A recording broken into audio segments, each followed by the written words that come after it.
A new take on take the log out of your own eye or plank before worrying about the speck in your neighbor's. You know, as I've been thinking and praying about this subject today of being wise, of judging others over the last couple of weeks, I recognize that I think I've got a forest growing in my eyes. Because I've become more aware of how quickly I, and maybe we, can judge others. Let me share a story with you.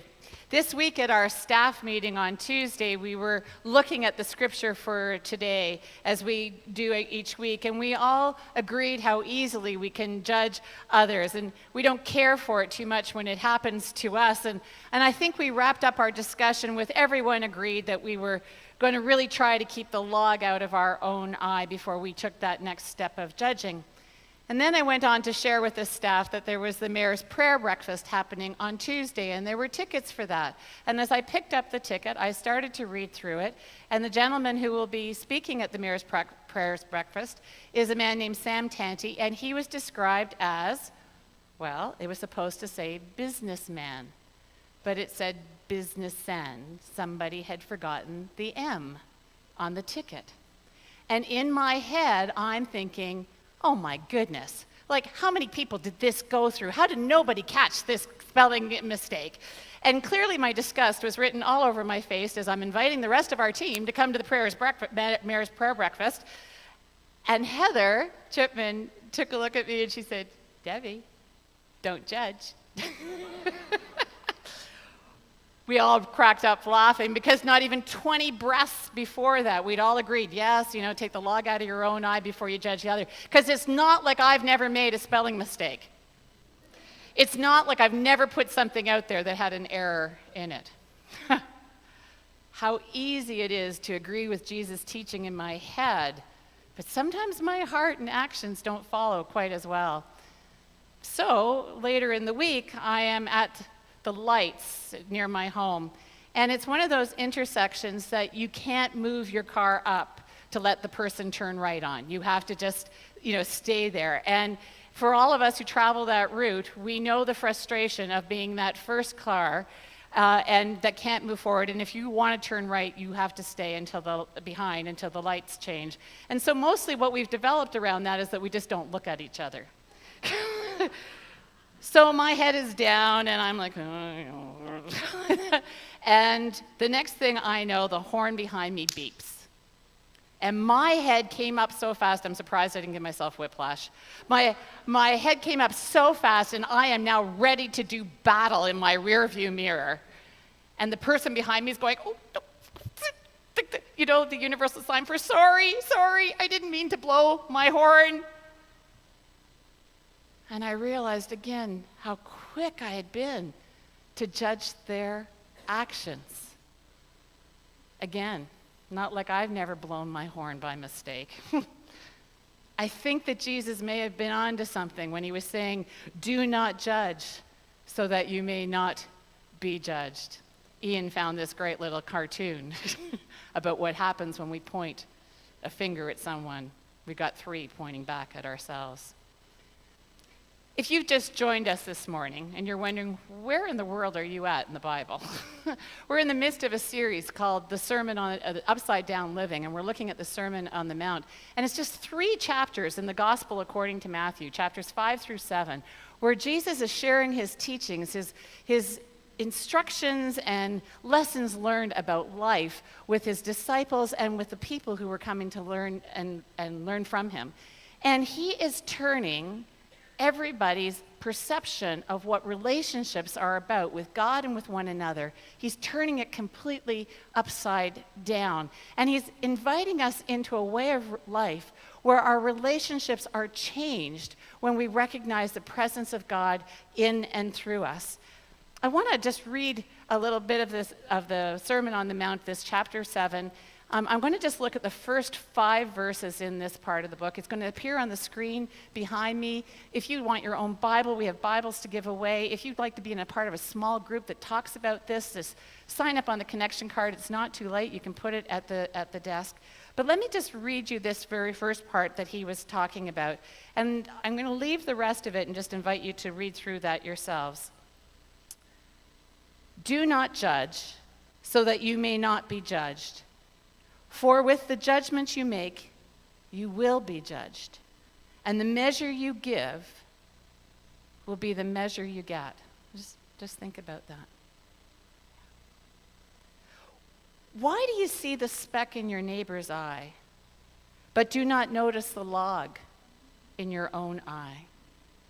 Or how can you say to your neighbor, let me take that speck out of your eye, while the log is in your own eye? You hypocrite. First take the log out of your own eye, and then you will see clearly to take the speck out of your neighbor's eye. Do not judge so that you may not be judged. Do you think that Jesus was saying we shouldn't be making judgments? I don't think that at all. As we looked at that second verse, we would see that Jesus is talking about the attitude we bring when we're judging others. Like me leaping to the conclusion that the hornblower behind me was trying to get me to move. I learned this week that the Greek word that we translate into English as judge has two meanings to it, two dimensions to it. One is sitting in judgment of someone, condemning them and their behavior. And the other is exercising discernment. And there's a difference sometimes when we judge others and condemn them for their behavior, but it's when we bring an attitude and standards that we judge them by, that we wouldn't put those standards on ourselves. That's the kind of thing that Jesus was saying. You got to look at your own self first before you're condemning other people. But he's also saying you need to be wise in your relationships. You don't have to follow every behavior that you see around you. How many of you, when you were kids, you used as a defense, you did something and you said to your parents, well, my friends are doing it. And your parents said to you, so if your friends dropped off a building, are you going to jump off the building too? No, be wise in your decisions. Sometimes in relationships, we're in relationships that do not bring out the best in ourselves or other people. And I think those are the kinds of relationships that Jesus is asking. Make decisions, give some space for that. Don't do it out of an attitude of condemnation, but do it out of an attitude of love. And that's the kind of being wise, turning upside down our living that Jesus was inviting us into. Because that is what he's doing over and over and over again throughout the Sermon on the Mount. I'm quite convinced that Jesus was looking at the relationships that we have with one another, and he saw the pain and the brokenness, and sometimes the deep frustration and the knocking of heads and more that we can get into with one another when we don't lead with love. When we move to that attitude of judgment and condemnation. He was critiquing the teachers of his faith tradition who became so focused on watching what other people were doing and what they were wearing, right down to like the micromillimeter of being out of sync with their faith, that they would then condemn them of being unworthy of God's love. And Jesus comes to turn that kind of thinking completely upside down. Dietrich Bonhoeffer, who is a German theologian who was killed in World War II after he made the very hard decision to join with others in a plot to assassinate Adolf Hitler. The plot was discovered before it was able to be done, and he and the others were condemned to death, and he died before the war was over. He wrote this book called The Cost of Discipleship, the cost of what it means when we choose to follow Jesus. And he said this: by judging others, we blind ourselves to our own evil and to the grace of God, which others are just as entitled to as we are. Very powerful, powerful words. We can see how easily it is that we can make judgments about each other. Believe me, I was as shocked at how many times I had made judgments based on nothing more than my biases or prejudice or whether I was in a cranky humor. conveniently forgetting the times that I've made so many mistakes. And rather than seeing judgment and experiencing that kind of judgment, I've received grace. I think that when Jesus is talking about taking the log out of our own eye, he's inviting us into this different way of being that isn't easy, but it changes everything. We're 2 days away from the U.S. elections. Yeah. It's scary. It's awful. And I'm going to invite us to pray as hard as we can, because for me, these have been the most polarizing, dehumanizing election campaign that I have ever witnessed. I've been struck by our ability to demonize one another, to judge a party, a Republican or a Democrat, to judge another group or a race or religion based on the actions of a few without taking one blink of our own eye to look at our own actions. You know, I don't have to watch Fox TV to know that this also happens here in Canada. It happens right here in Brampton, where we are in the midst of such ethnic diversity that we celebrate. But it's also too often a catalyst for harsh judgments about our neighbors. How does Jesus' teaching about being wise in our relationships get lived out here and in our families and in this community and in our wider world? What happens when we stop seeing each other as fellow human beings on this journey together? I can't show you snapshots of Brampton, but I want to share with you just a small clip from a movie called Joyeux Noël, Merry Christmas. It's the story of what happened on Christmas Eve, 1914, 6 months after the First World War had started. The men were in their different trenches, and this story talks about a Scottish regiment, a French regiment, and the German regiments that were there. In the trenches, they had different ways of describing one another. This area over here was Froggy Land. This area over here was the roast beefs, which I think were the Scottish from what I could figure out. This area over here were the Schweinhunds, the pigs. Watch what happens as people gather together, hearts and minds on Christmas Eve. Come on, Paddy, give us a song. What about I'm Dreaming at Home?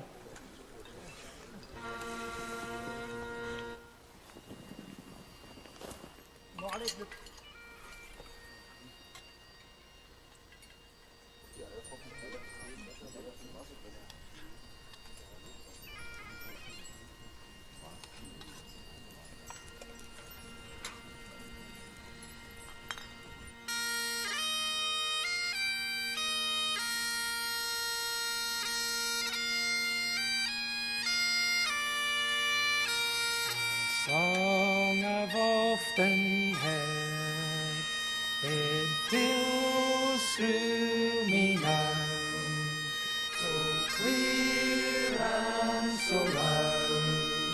I stand where I am.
Die scheinen ja mächtig zu feiern da drüben.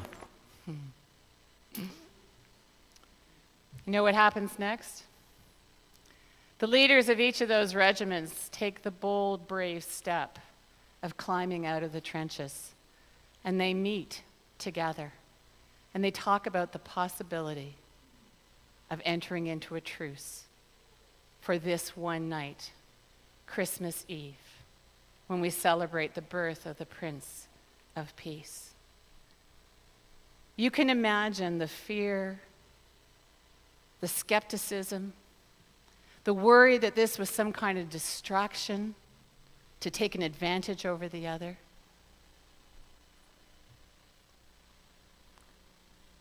As they began to nod their heads, the men in the trenches start climbing out. And they start coming together, meeting one another face to face. The people that they had just finished shooting at through the scope of a rifle, they now see eye to eye. And one takes out some very precious chocolate and goes to give it to the man on the other side. The concern wasn't quite completely gone, and he's like, "You first." So he eats some of his chocolate and then gives the rest to his fellow soldier. And then somebody else, this cat that you saw, who has been making himself friendly to all of the troops, is known by different names, Nestor and Felix. He brings the others together as they're petting this cat.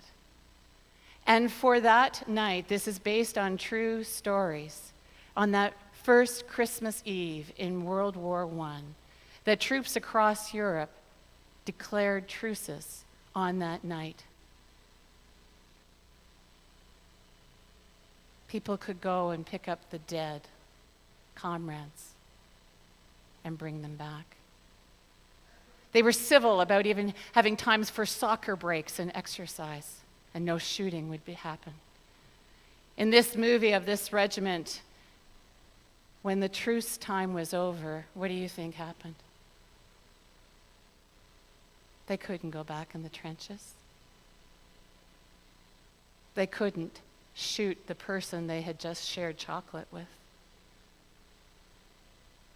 And so those regiments were broken up, and regiments all over Europe, and changed around. And sadly, by the end of World War I, 4 years later, our positions had become so entrenched that those kinds of truces didn't happen until November 11th. What's Jesus trying to say in the Sermon on the Mount? What's he teaching us about our relationships? I think a big part of it is about looking one another in the eye. Because it's really hard when we see each other as human beings on this road together, flawed and imperfect and broken and in pain, as well as in joy and celebration. It's really hard to enter into an attitude of judgment. And what is so amazing about Jesus is that he doesn't stand up there on that mount and point his finger. He's not about making us feel guilty or issuing the kind of condemnation that he's talking to us about. Later in this passage, he talks about, don't just be hearers of the word, be doers of this word.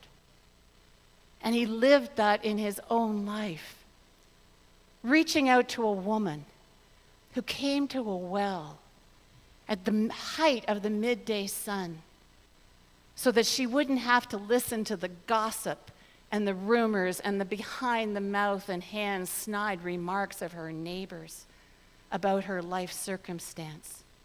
And instead, he met her with grace and love and said, if you're thirsty, I have something that will take away your thirst. And when the people of the man who was born blind came to him and said, Jesus, who sinned? Was it this man? Was it his parents? Like, who did the wrong thing here? Seeking to judge. said, no one. No one sinned. Don't judge, lest you be judged. Where have you felt that in your life? Where do you see Jesus talking to you today with an invitation that could turn every relationship you have upside down?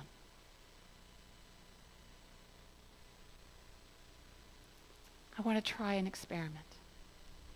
Are you willing to go with me on this one? I want you to turn to the person beside you or look down the row, and I want you to look them in the eye. Now, try it.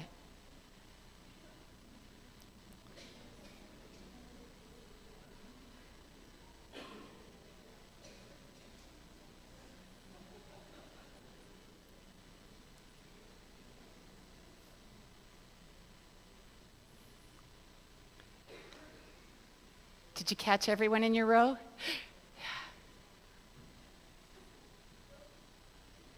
Do you see the difference of what happens when we look one another in the eye? I think that's the pause that Jesus is inviting us into, to take that breath, to be wise, to see ourselves as God sees us.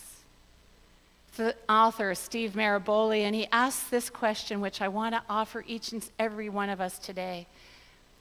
How would your life be different if you stopped making negative assumptions, if we stopped making negative assumptions about the people we encounter? How would our lives and their lives be changed? As we begin to see each other as God sees us, we live into our capacity to live in peace. And so I'm going to ask you to extend this trial with me. So often on a Sunday morning, we gather together and we shake hands and we greet one another and we say hello, and it's awesome. But today, I'm going to invite us to share Christ's peace with one another. I want you to turn to the people beside you. I want you to stand. I want you to move as you need to. And this time, instead of just saying hello, say these words as you shake hands or hug. May the peace of Christ be with you. Would you just say that after me?